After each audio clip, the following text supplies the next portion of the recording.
जैसा कि तुम लोगों को पढ़ाया गया और सैटरडे को टेस्ट हुआ, तुम लोग सबने अच्छा ढंग से टेस्ट दिया और टेस्ट में भी तुम लोग सबका बहुत ही अच्छा नंबर आया है। जिसने जितना कोशिश किया उसको उतना नंबर आया। कुछ लोग क्या किए तो जो जोड़ने वाला क्रिया है उसका आंसर क्या है,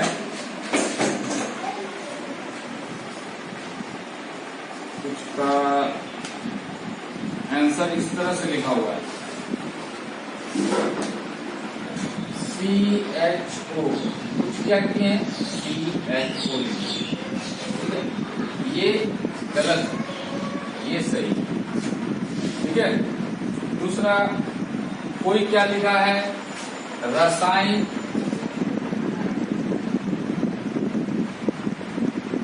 अनुवर्तन, तो अनुवर्तन लिखा है, ये नहीं दिया है तो अनुवर्तन में गलत हो गया। कुछ लोग क्या किए हैं तो चित्र जो बनाए हैं वो पेंसिल से बनाए हैं, कुछ लोग कलम से बनाए हैं। तो जो पेंसिल से बनाए हैं और उसमें भी जो सही बनाए, ठीक है, उनका सही हुआ है। कुछ लोग पेंसिल से बनाए तो है लेकिन गलत है तो उनका नंबर नहीं मिलेगा। कुछ लोग क्या लिखे हैं इस क्वेश्चन का आंसर, स्वच्छ आकाश का रंग हमें नीला दिखाई देता है जबकि किसी अंतरिक्ष यात्री को काला बदल, तो सिर्फ नीला दिखाई पड़ता है उसके बारे में लिख दिए। उसके बाद वाला लाइन नहीं लिखे हैं कि इस प्रकाश की प्रकीर्णन के कारण ही आकाश में अंतरिक्ष यात्री को काला दिखाई पड़ता है, क्यों, वहां प्रकाश प्रकीर्णन नहीं हो पाता है, ठीक है। तो यह चीज आपको लिखना था, इसलिए उसको 2 नंबर मिला। तो यह सब के गलतियों के चलते उसको जो है कुछ नंबर कम आया है। जैसे सबसे अच्छा नंबर लाया है तुम्हारा राहुल और आकांक्षा, ठीक है, और राजीव का आया है 10, सौरभ 1 का आया है 10, अंशु का आया 10, प्रियंशी का 9, ये 13 में आया है, 13 में। काजल का 11, लक्ष्मण का 8, आकांक्षा 13 में 13 लाई है, रिया 6, ज्योति 10, राहुल 13, कृष्णा 10, प्रिया 2 10, अंजलि 10, अनीसा 13, सौरभ 2 11, अभयराज 11, अनिमा 11, कोमल 1 7, मधु 6, कविता 4, लक्ष्मी 5। ये सभी जो टेस्ट दिए हैं बहुत अच्छा, जो नहीं दिए उनके लिए भी, क्योंकि हो सकता है उनके पास मोबाइल की सुविधा हो, है ना। अब दूसरा टेस्ट फिर लिया जाएगा, उस समय बताया जाएगा। पहले ही आपको अपने सब्जेक्ट की जो दिया जाता है याद करने के लिए कोशिश कीजिए, उसको हम प्रत्येक दिन का याद कर लें, उसी दिन जो दिया जाता है। उससे क्या होगा, तुमको याद करते करते करते तुम्हारा माइंड कुछ अच्छा बन जाएगा। तुम लोग क्या कर रहे हो, अभी लॉकडाउन लगा हुआ है, स्कूल बंद है, अगस्त तक स्कूल बंद है, सितंबर में अगर खुला तो खुला, और खुलेगा भी इस बीच में, तो जाने आने में दिक्कत है क्योंकि कोरोना है। तो इसलिए घर में जब हम पढ़ रहे हैं तो कोशिश करना है बुक को रीडिंग करके समझने का। हम लोग जो समझा रहे हैं, वीडियो भेज रहे हैं समझा के, उसको बड़ा गौर से सुनना है। जैसे मान लो आप घर में कोई धारावाहिक, मूवी या कुछ देखते हो, उसी तरीका से इस वीडियो को भी समझना है, गौर से देखना है, फुर्सत निकाल के देखना है ना। अगर आपके पास मोबाइल ना हो, अगर आपके पास मान लो कोई सुविधा ना हो, तो कोई मित्रगण, कोई दोस्त, कोई सहेली हैं तो उनके साथ मिलकर देखें, उनके साथ जाएं घर में, उनके साथ मिलकर देखें, और कॉपी ले जाकर नोट करें, बुक ले जाकर। उससे क्या होगा, ग्रुप में पढ़ने से भी कुछ बेनिफिट मिल जाएगा, कुछ नहीं समझ में आ रहा उससे भी डिस्कस कर सकते हैं, और साथ में तुम्हारी पढ़ाई भी जारी रहेगी। तो ये बात दिमाग में बैठा लेना है कि अभी इसी तरह का पढ़ाई चल पाएगा, ठीक है। तो पढ़ने के लिए तुमको जो सुविधा मिल रहा है उस सुविधा से तुम पढ़ो, ठीक है। और कोशिश करना है कि घर में प्रैक्टिस भी करें, क्योंकि आपके पास सारा बुक मिला हुआ है, ठीक है, बुक की कमी नहीं है। आपके पास टेक्नोलॉजी का कुछ कमी है, किसी किसी के पास, सबके पास नहीं। तो कोशिश करना है। आखिर इसी टेक्नोलॉजी के तहत जितने विद्यार्थी टेस्ट दिए उन्होंने टेस्ट अच्छे ढंग से देके अपने 20 मिनट का टेस्ट में ये टेस्ट देकर आंसर तुरंत भेजे। उसके बाद जो भेजे हैं, ऐसे कोई भेजे नहीं है उसके बाद, तो जो भेजे हैं या भेजना चाहते हैं उनका नंबर अनाउंस नहीं होगा। ठीक है, क्यों नहीं होगा? क्योंकि टेस्ट का टाइमिंग के अंदर चेक करना। ठीक है, तो अगला टेस्ट जब भी होगा बताया जाएगा। तब तक हम लोग आगे की पढ़ाई जारी करते हैं। लेंस में हम लोग पढ़ रहे थे, तो लेंस के बारे में पढ़ते हैं। लेंस की क्रिया, एक उत्तल लेंस को हम ऐसे समझ सकते हैं कि मानो कि आयताकार सिल्ली के दोनों आमने सामने के पृष्ठों पर दो प्रिज्म अपने आधार पर रखे हुए। अब यदि इस प्रकार के समूह पर प्रकाश की एक समांतर किरण पुंज पड़े तो सिल्ली पर चुकी किरण लंबवत पड़ेगी, इसलिए वह तो सीधी निकल जाएगी।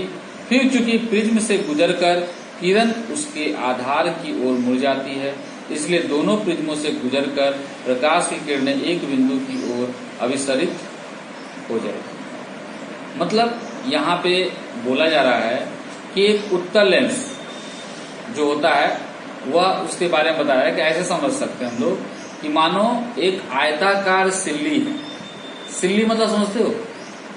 जैसे तुम्हारा एक प्रकार का माचिस का डब्बा देखियो, तो माचिस का डब्बा अगर मान लो उतना मोटा, अगर कोई कांच का टुकड़ा वैसा चरकुट रहे तो क्या हो गया? आयताकार सिल्ली हो गई। ठीक है, तो वही बात बोल रहा है, वैसा रहे। और दोनों आमने सामने के पृष्ठों पर जो प्रिज्म अपने आधार पर रखे हो और दोनों अपने आने जाने पर क्या हो? पृष्ठ पर रखा होगा। प्रकाश जब आएगा तो समांतर किरण पुंज पर से आएगा और सिल्ली पर जब पड़ेगा तो पड़ने के बाद जब जाएगा तो मुख्य अक्ष में जाकर एक जगह एक किरण पुंज से टकराएगा जो मुख्य फोकस होगा। ठीक है, वास्तव में एक उत्तल लेंस को हम कई प्रिज्मों के टुकड़े का समूह मान सकते हैं। प्रिज्मों के आधार मुख्य अक्ष की ओर है और उनके अपवर्तक कोण घटते हुए क्रम में है, इसलिए ऐसे समूहों पर समांतर किरण पुंज पड़े तो सबसे किनारे वाले प्रिज्म से होकर जाने वाले किरण का विचलन सबसे अधिक होगा और जो प्रिज्म मुख्य अक्ष के जितने निकट होगा उसमें किरण का विचलन उतना ही कम होगा। अंत में मुख्य अक्ष पर विचलन शून्य होगा, क्योंकि यहाँ प्रिज्म एक समांतर सतह वाली सिल्ली जैसी, अतः मुख्य अक्ष से होकर चलने वाली किरण इस सिल्ली के सतह पर लंबवत पड़ने के कारण सीधे निकलती है। इस प्रकार एक उत्तल लेंस के मुख्य अक्ष के समांतर चलने वाली किरणें लेंस से अपवर्तन के बाद मुख्य अक्ष के एक निश्चित बिंदु F पर अभिसरित होती है। इस बिंदु F को इस उत्तल लेंस का मुख्य फोकस कहते हैं। जैसे कि मान लो एक उत्तल लेंस है,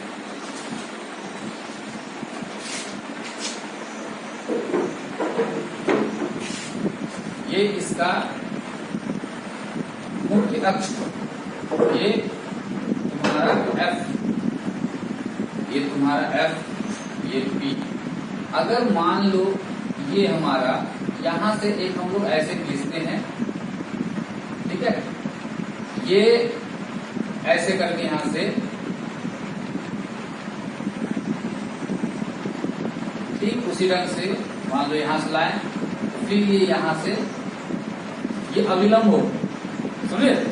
तो हम लोग जैसे पढ़े थे प्रकाश का किरण में अविलंब की ओर मुड़ता है, देखो ये अविलंब की ओर मुड़ा, ये अविलंब की ओर मुड़ा। इसी को अगर हम मान लो ऐसे दिखाएं कि ये एक शीशा का स्लाइड की तरह बहुत सारा है, ठीक है, तो इस तरह करके अगर मान लो बना हुआ है तो ये बहुत सारा स्लाइड से है जुड़ा हुआ, तो जो सबसे नीचे और जो सबसे ऊपर इससे क्या होता है, यह ज्यादा मुड़ेगा। और अगर हम यहां से ऐसे ले गए ये कम मुड़ा, यहां से ले गए यहां से लेकर ऐसे मुड़ा कम मुड़ा, ये सबसे कम मुड़ेगा, जो मुख्य अक्ष के नजदीक रहेगा वह सबसे कम मुड़ेगा। तो यह चीज तुम्हारा उत्तल लेंस में है, एक जगह जाके सब मुख्य फोकस पे जाके इकट्ठा वह पुंज होता है, किरण पुंज। उसी को क्या कहते हैं, उसका मुख्य फोकस। इसी प्रकार एक अवतल लेंस को हम ऐसा समझ सकते हैं कि मानो किसी आयताकार सिल्ली के दोनों आमने सामने के पृष्ठों पर दो प्रिज्म अपने शीर्षों पर रखे हों। ऐसे समूह पर समांतर किरण पुंज पड़े तो सिल्ली से किरण सीधी निकल जाएगी, परंतु दोनों प्रिज्म से गुजरकर प्रकाश की किरणें उनके आधारों की ओर मुड़ जाएगी, अर्थात अप्रसारित हो जाएगी। जैसा कि इसमें लोग जाने ये उत्तल लेंस था, अब हम लोग देखेंगे अवतल लेंस। तो अवतल लेंस हमारा कैसा होता है, इस तरह, ठीक है। तो अगर ये इसका मुख्य अक्ष का केंद्र हो गया हमारा, ठीक ना।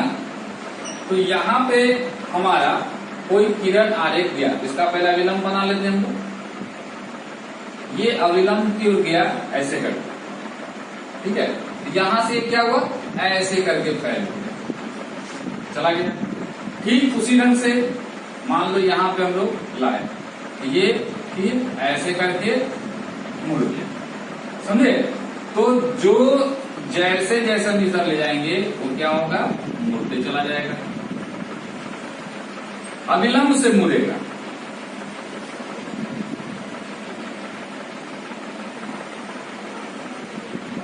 समझ में आ रहा बात। तो यह हमारा एक ढंग से अगर देखा जाए तो ये अगर इसका F है ना, और ये इसका F है, तो यह जो है ऐसे आ रहा है, लेकिन इसको हम लोग कैसे कहेंगे, डॉट डॉट, ठीक है। ये डॉट डॉट में आ रहा है, डॉट डॉट में यहाँ पे, ठीक है। तो इस तरह का से हम लोग यह चित्र बनता है। तो यह जो प्रकाश आ रहा है सीधा आ रहा है, लेकिन यह कट कट के हमारा मुड़ जा रहा है, क्यों, जस्ट अवतल लेंस का ये मुड़ा हुआ है, उल्टा रख के रखा हुआ है, इसलिए। वास्तव में एक अवतल लेंस को भी हम कई प्रिज्मों के टुकड़ों के समूह मान सकते हैं, जिनके आधार लेंस के किनारों की ओर और किनारों से मुख्य अक्ष की ओर इनके अपवर्तक कोण घटते हुए क्रम में हैं। इसलिए यहाँ भी किनारे वाले प्रिज्मों से आने वाली किरणों का विचलन सबसे अधिक होता है और मुख्य अक्ष की ओर बढ़ने पर विचलन घटता जाता है। अंततः मुख्य अक्ष पर विचलन शून्य होता है, क्योंकि यहाँ भी प्रिज्म मात्र एक समांतर सतह वाली सिल्ली जैसी है।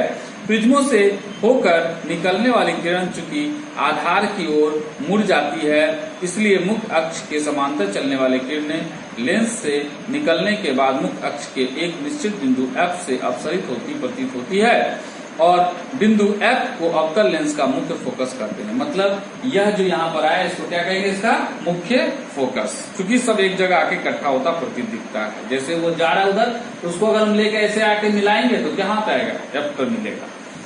इस प्रकार हम देखते क्या है कि उत्तल लेंस का कार्य उससे होकर जाने वाली किरण पुंज को अभिसारित करना है, फैलाना नहीं है। क्या करना है, अभिसारित करना है। यही कारण है कि उत्तल लेंस को अभिसारी लेंस कहते हैं। उत्तल लेंस हम लोग क्या कर रहे हैं, एक जगह इकट्ठा कर दे, सबको अभिसारी कर दे रहे हैं, सबको लाके एक जगह इकट्ठा कर दे रहे हैं, इसलिए इसका नाम हो गया अभिसारी लेंस। अवतल लेंस का कार्य उससे होकर जाने वाली किरण पुंज को अपसारित करना है। यह कारण है कि अवतल लेंस को अपसारी लेंस कहा गया है। यह क्या कर रहा है, इसको अपसार कर रहा है, मतलब फैला रहा है। वो क्या कर रहा था, अभिसारित कर रहा था, मतलब निचोड़ रहा था, और यह क्या कर रहा है, फैला रहा है। ये क्या कर रहा है, फैला रहा है। तो फैलाने का काम कर रहा है, इसलिए इसका नाम अपसारी लेंस भी कहा गया है। समझ में आ गया बात। उत्तल लेंस का ही नाम है अभिसारी लेंस और अवतल लेंस का ही नाम है अपसारी लेंस। फोकस एवं फोकस दूरी। उत्तल लेंस के मुख्य अक्ष पर एक निश्चित बिंदु F1 से आती किरण लेंसों से अपवरित होकर मुख्य अक्ष के समांतर हो जाती है। इस बिंदु को F1 को उत्तल लेंस का प्रथम मुख्य फोकस कहा जाता है। उसी प्रकार चित्र 2.20 में किसी अवतल लेंस के मुख्य अक्ष के निश्चित बिंदु F1 की दिशा का अवतरित कर किरण लेंस से अपवर्तन के बाद मुख्य अक्ष के समांतर निकलती है। इस बिंदु को F1 के अवतल लेंस का प्रथम मुख्य फोकस करते हैं। मतलब जहां से वो निकलता है, जहां पर जाकर मिल जाता है उत्तल लेंस में, उसको उत्तल लेंस का प्रथम मुख्य फोकस कहते हैं। मतलब शुरुआती मुख्य फोकस कहाँ पे है, वह जो F1 है जहां से वो जा रहा है। अच्छा, लेंस के प्रकाश केंद्र O से प्रथम मुख्य फोकस F1 की दूरी को लेंस की प्रथम मुख्य फोकस दूरी कहा जाता है और OF1 लेंस की प्रथम मुख्य फोकस दूरी को F1 कहा जाता है। अगर मान लो जैसा कि यहाँ पे समझाया गया कि ये यहां से यहां तक की दूरी को, यहां से यहां तक की दूरी को क्या कहा गया, F, ये यहां से मुख्य फोकस और यहां से यहां तक का दूरी को F1, ठीक है। तो मुख्य फोकस का फोकस दूरी 1 हो गया। वही बात इसका भी हो जाएगा, यहां से यहां तक की दूरी को F1 कहें, जैसा कि इस फिगर में दर्शाया गया। देखो जैसा कि यहाँ दिखाया गया है कि ये मुख्य फोकस हुआ F1, तो यहां से यहां तक की दूरी को, जो अभिलंब है उसके वहां तक की दूरी को मुख्य अक्ष से, इसको क्या कहा गया, F1 मतलब फोकस दूरी। अवतल लेंस में जहां ये मान लो फैल जा रहा है, तो इसका हम लोग एक अपसारित रूप को देखेंगे कहां पे मिल रहा है। तो ये F1 पे यहां मिल रहा है, तो यहां से यहां तक की दूरी को क्या कहेंगे, F1, ठीक है।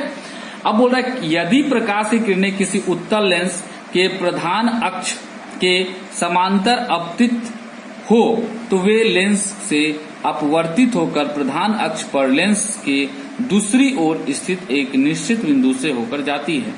इस बिंदु को उस उत्तल लेंस का द्वितीय मुख्य फोकस कहते हैं। कहने का अर्थ हुआ कि जब ये हमारा क्या है, प्रथम मुख्य फोकस, ठीक है, और द्वितीय मुख्य फोकस क्या होगा, अगर बोल रहा है कि प्रकाश की किरणें किसी उत्तल लेंस के प्रधान अक्ष के समांतर, ये प्रधान अक्ष यानी मुख्य अक्ष है, उसके समांतर आपतित हो, मतलब ये जैसे ही आ रहा है, आने को कहते हैं आपतित होना, तो वे लेंस के अपवर्तित होकर प्रधान अक्ष पर लेंस के दूसरी ओर, लेंस का दूसरा ओर, ये इस ओर था, अब लेंस का दूसरा ओर है ना, स्थित एक निश्चित बिंदु से होकर जाती है। इस बिंदु को उसका उत्तल लेंस का द्वितीय मुख्य फोकस कहते हैं। यानी अगर इधर से प्रकाश जा रहा है तो ये द्वितीय मुख्य फोकस हो जाएगा, और इधर वाला जो मेरा, अगर इधर से प्रकाश आ रहा है, इधर से हमारा क्या होगा, प्रथम मुख्य फोकस, ठीक है। वही चीज में भी है, इधर से जा रहा है, ये मेरा प्रथम मुख्य फोकस हो गया, और जब इधर से आके इससे विचलित होगा तो ये मेरा द्वितीय मुख्य फोकस होगा, जैसा कि दर्शाया गया, देख लो, है ना। ये इधर से जा रहा था तो इसको प्रथम मुख्य फोकस कहा गया, है ना, इधर से आया, और ये जब इधर से प्रकाश जा रहा है तो यहाँ पे आ जा रहा है, तो इसको क्या कहा गया, द्वितीय मुख्य फोकस, तो इसको द्वितीय फोकस दूरी हो गया, वही चीज में होगी, ठीक है। इसी प्रकार यदि प्रकाश की किरणें किसी अवतल लेंस के मुख्य अक्ष के समांतर आपतित हो तो वे लेंस के से अपतरित होकर अपसारित होती। यदि इन अपवर्तित किरणों को पीछे की ओर बढ़ाया जाता है तो वे लेंस के उस ओर जिधर से किरणें आपतित हुई है मुख्य अक्ष के निश्चित बिंदु F2 पर मिलती है। एक दर्शक को लेंस से अपसारित किरणें किसी बिंदु F2 से आती हुई प्रतीत होती है। इस बिंदु को अवतल लेंस का द्वितीय मुख्य फोकस कहते हैं। जैसे हम बताए तुमको द्वितीय मुख्य फोकस के बारे में, तो अब बोल रहा है लेंस के प्रकाश केंद्र O से द्वितीय मुख्य फोकस F2 की दूरी को लेंस का द्वितीय मुख्य फोकस दूरी कहेंगे, मतलब F2 कहेंगे, स्मॉल F2 कहा जाता है। यही बात यहाँ बोला। निर्देशांक चिन्ह परिपाटी के अनुसार यदि आपतित किरणों को बाईं ओर से दाईं ओर लिया जाए तो उत्तल लेंस का प्रथम फोकस F1 लेंस के बाईं ओर होता है और द्वितीय मुख्य फोकस F2 लेंस के दाईं ओर होता है। एक अवतल लेंस के लिए F1 लेंस के दाईं ओर होता है और F2 लेंस के बोर्ड बाईं ओर होता है। F1 F2 के बारे में बताया जा चुका है, कौन बाईं ओर है और कौन दाईं ओर है। F1 हमारा बाईं ओर है, F2 हमारा दाईं तरफ है। इसमें वही बात है। हम द्वितीय फोकस F2 को लेंस का फोकस और द्वितीय मुख्य फोकस दूरी को लेंस की फोकस दूरी कहते हैं। वही चीज हो गया। F1 को जो दूरी होता था मुख्य फोकस से जहां तक, उसको हम लोग क्या कहते हैं, फोकस दूरी। फोकस लेंस के मुख्य अक्ष पर वह बिंदु है जहां मुख्य अक्ष के समांतर किरणपुंज लेंस से निकलने के बाद अभिसरित होती है या जहां से अपसरित होती हुई प्रतीत होती है। बोल रहा है फोकस लेंस के मुख्य अक्ष पर वह बिंदु है जहां मुख्य अक्ष के समांतर किरण पुंज लेंस से निकलने के बाद अभिसरित होती है या जहां से अपसरित होती हुई प्रतीत होती है। लेंस के प्रकाश केंद्र से उसके फोकस की दूरी को उस लेंस की फोकस दूरी कहते हैं। लेंस के प्रकाश केंद्र से, लेंस से जो भी निकलेगा प्रकाश केंद्र, उससे उसकी फोकस की दूरी को उसका लेंस का फोकस दूरी कहते हैं। मतलब जो ये समझाया गया वही, जैसा कि चित्र 2.21 से स्पष्ट है, उत्तल लेंस की फोकस दूरी धनात्मक तथा अवतल लेंस की फोकस दूरी ऋणात्मक होता है। जाहिर सी बात है, क्योंकि यह उसके विपरीत बनता है इसलिए माइनस में चला जाता है अवतल लेंस में, और उत्तल लेंस में सेम तरफ बनता है इसलिए उसका वो क्या होता है, प्लस यानी धनात्मक होता है। एक यही चीज हुआ। अब इस पर क्रियाकलाप एक दिया गया है, उत्तल लेंस की फोकस दूरी निकालना। आखिर हम कैसे जानते हैं कि ये उत्तल लेंस का सब किरण पुंज एक साथ आके इकट्ठा होता है?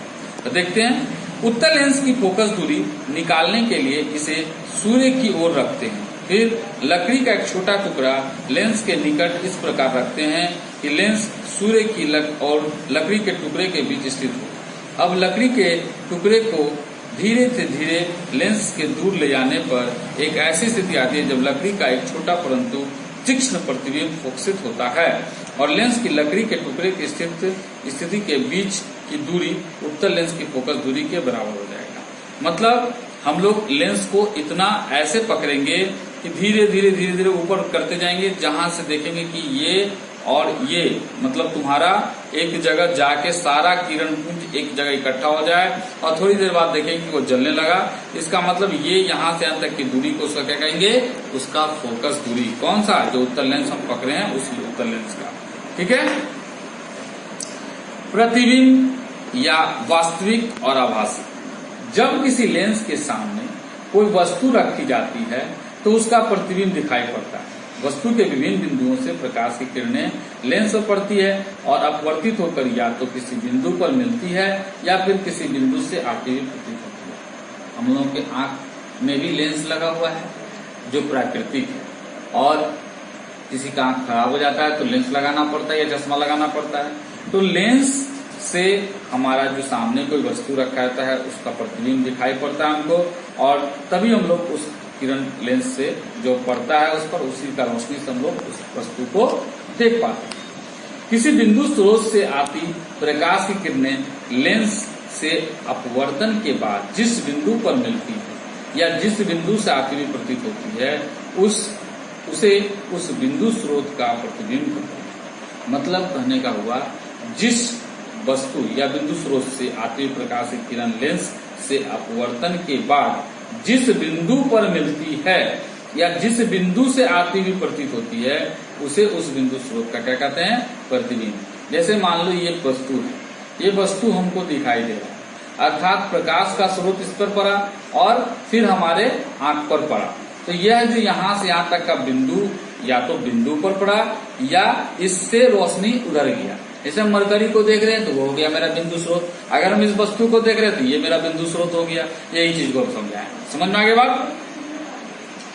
प्रतिबिंब दो प्रकार के होते हैं, वास्तविक प्रतिबिंब और आभासी या काल्पनिक प्रतिबिंब। वास्तविक प्रतिबिंब किसी बिंदु स्रोत से आती किरणें अपवर्तन के बाद जिस बिंदु पर वास्तव में मिलती है उसे उस बिंदु स्रोत का वास्तविक प्रतिबिंब कहते हैं। अतः वास्तविक प्रतिबिंब पर्दे पर प्राप्त किया जा सकता है। वास्तविक प्रतिबिंब वस्तु की अपेक्षा हमेशा उल्टा होता है। वास्तविक प्रतिबिंब हमेशा क्या होता है, वस्तु जैसा रहता है उसका उल्टा होगा। जैसे इसका वास्तविक प्रतिबिंब हमको अगर दिखाई देगा तो कैसा दिखाई देगा, ऐसा नहीं रहेगा, ये वस्तु है तो इसका उल्टा दिखाई देगा। ठीक है।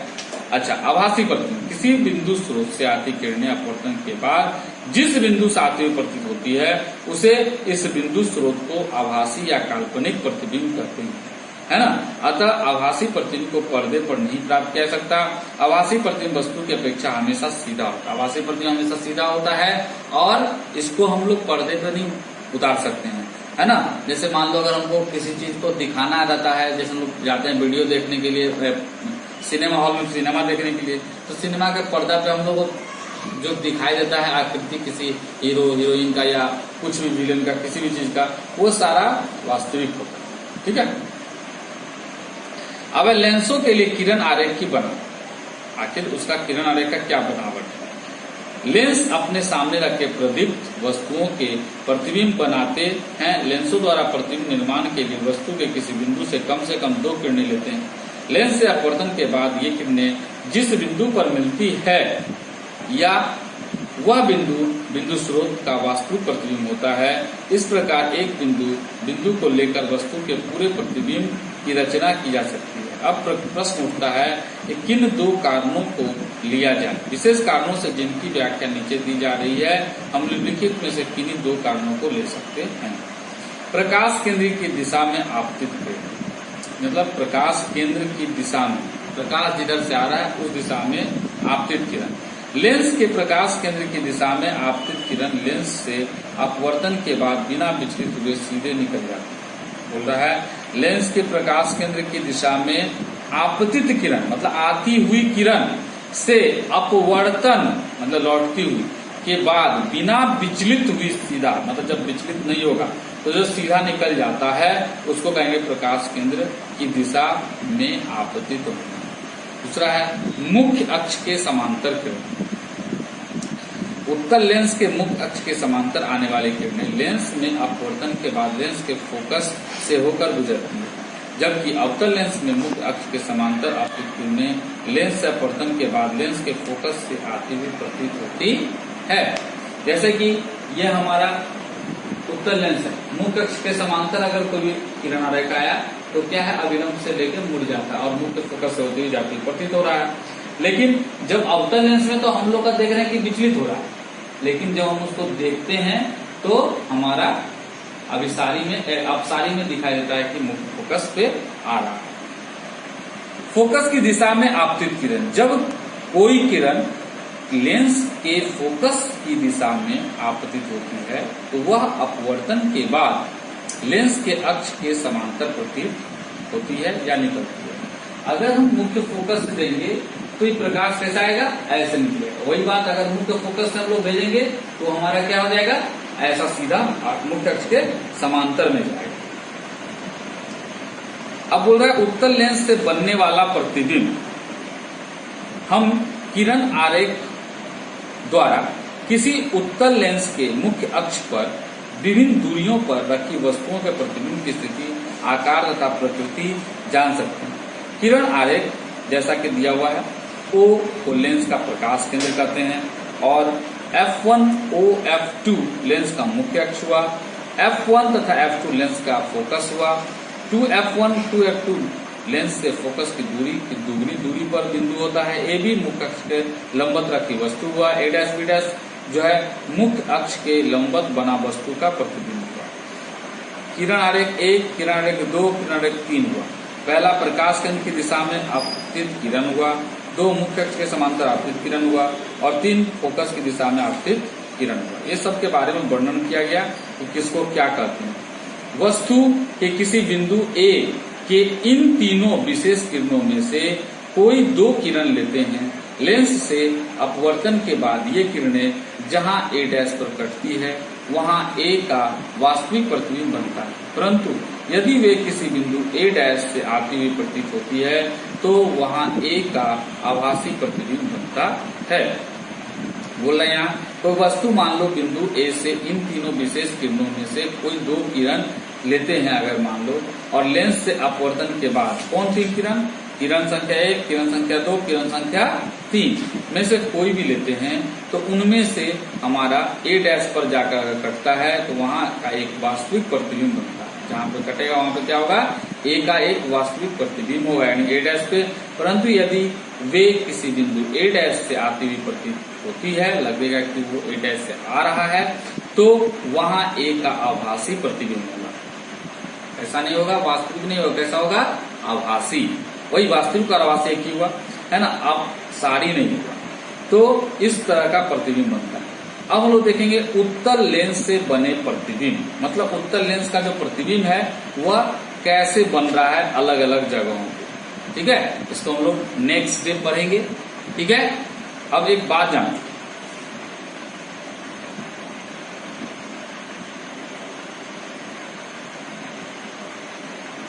साथ है ना, स्टार्ट। देखो तो ये जो भी तुम लोग पढ़ा, इसको पढ़ने के बाद यहाँ कुछ क्वेश्चन आंसर है, उसको तुम लोगों को खुद कुछ कोशिश करना है। ठीक है, अभी कुछ फर्स्ट लेसन का भी तुम लोगों को क्वेश्चन आंसर भी नहीं भेजे हैं, लेकिन तुम लोगों को याद करने वाला मटेरियल में बहुत सारा चीज दिया जा रहा है प्रारूप से। ठीक है, उसको तुम लोग मन लगा के कोशिश करो, ज्यादा क्वेश्चन नहीं दिया जा रहा है याद करने के लिए। ठीक है, तो उस क्वेश्चन को याद करना है। घर में अभी पूरा खाली हो, है ना, तुम्हारे पास याद करने का काफी टाइम है। तुम अगर याद करते हो तो तुम्हारे को ही फायदा होगा। तुमको बुक से भी पढ़ा दिया जा रहा है, समझ में आ रहा है। हाँ, कुछ क्वेश्चन ऐसा है जो जितना लेसन तुम पढ़े हो उससे हट कर जा रहा है। ठीक है, कोई बात नहीं, बहुत ज्यादा बड़ा आंसर नहीं, छोटा छोटा आंसर है, कोशिश करो याद करने का, है ना। आगे फिर पढ़ ही लोगे उसको और ज्यादा समझ में आ जाएगा, याद क्या हुआ रहेगा, तो इसलिए उसको समझना। दूसरी बात, जो नियमित तुम लोग को समझाया गया था कि प्रत्येक दिन अपने माँ पिताजी को प्रणाम करना, अपने घर में जो भी बड़े हैं उनको प्रणाम करना है ना।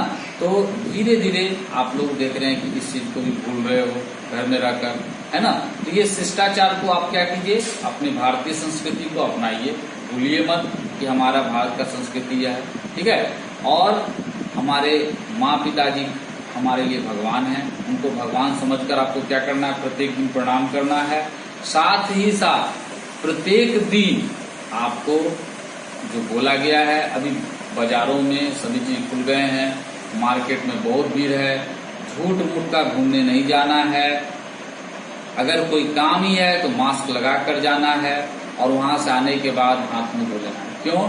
क्योंकि मार्केट में भीड़ ज्यादा है, कौन किससे टकरा रहा है, क्या है, किसको कोरोना है किसको नहीं है, कुछ नहीं पता चलेगा। ठीक है, ये काम करना है। दूसरी बात, घर में आपको रह के पढ़ने के साथ साथ कुछ काम भी करना है। जैसे कुछ काम मम्मी का ही हेल्प कर देना है, पापा का कुछ काम है हेल्प कर देना है, समझ गए। और जो बुक से आप याद कर रहे हो उसको लिखने की भी कोशिश करो, है ना। पढ़ने का, लिखने का कोशिश करोगे तो धीरे धीरे तुम्हारा आदत बना हुआ है। दूसरी बात, प्रत्येक संडे के दिन आपको रिवीजन करना है। समझ में आ रहा बात? संडे के दिन जितनी आपने याद किया उसको रिवीजन करना है। अगर आप रिवीजन नहीं करोगे तो आप धीरे धीरे भूलते भी चले जाओगे। बात मेरा समझ में आ रहा है? ठीक है, इस तरह से तुमको घर में जो अभी स्कूल नहीं जा रहे हो या कहीं नहीं जा रहे हो, तो घर में रहने का मतलब घर में रहकर कुछ अपने यह सब छोटे छोटे वर्कों को करना है। ठीक है, ओके, बाय।